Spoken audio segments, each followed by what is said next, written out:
Michael, do you want me to read the book? We're just a regular family. Michael's being the custodian. We go to, volleyball practices and games and running our kids around. To creep around, all scary. Kylie's the oldest, so she's the babysitter. She watches her brother and sisters. Quick, back home. Totally normal day. Kids were normal as usual. Kylie's backpack was in my office, thrown behind the chair, and her lunchbox was on my desk. So I knew she was in the building somewhere. So she left at about 3:30. All of a sudden, the door opens and I hear Nancy, the director, say, "Get Dana, Kylie fell." I came around the dumpster area and I could see that Kylie was just laying there, which is not what I was expecting. So I just ran down the path. I started yelling at her. I just started calling her name, and I picked Kylie up, and it was, I was picking up my lifeless child. I picked her head up and it just kind of went back. It was limp, and I started pumping on her chest and praying to God that I was doing the right thing at that point in time. It's one of those things that as a mom you don't want to see, because all I saw was my daughter lying there, and I saw blood. And I saw him working on her, and I'm just thinking to myself, oh my God,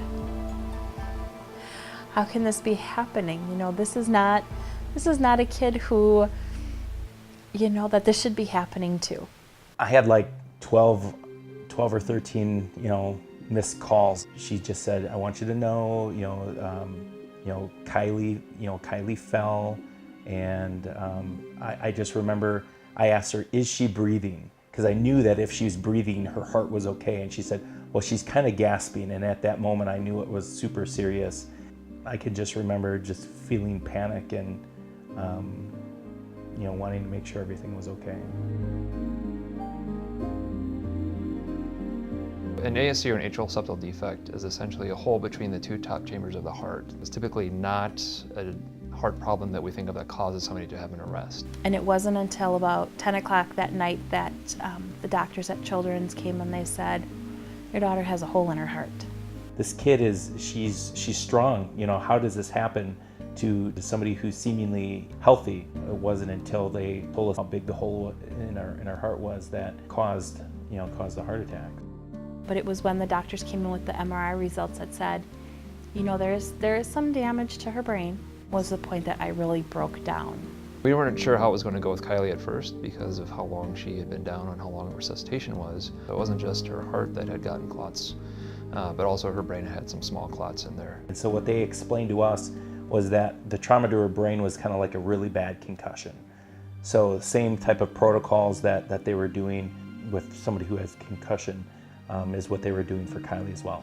A lot of patients after events like this will have memory issues and some cognitive issues afterwards. And it can be very disorienting because the last thing they know, they were with their friends, or they were playing sports, or they're visiting their mom.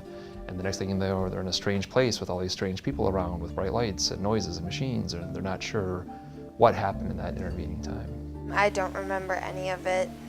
It's always kind of a blur. When I heard what happened, after everything happened, I'm like, wow, I never knew I had anything like that. We knew that she was going to be having the open heart surgery.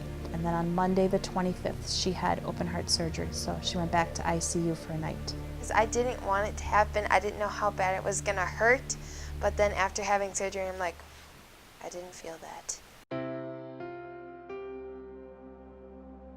We did 2 classes to start with.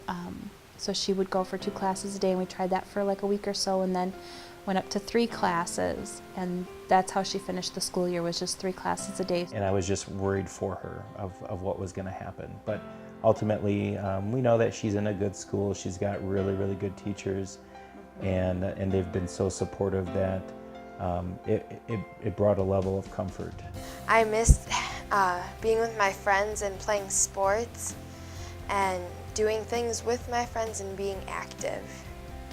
Her getting cleared as early as she did to get back to doing some of those normal things, I think really helped her heal a lot faster.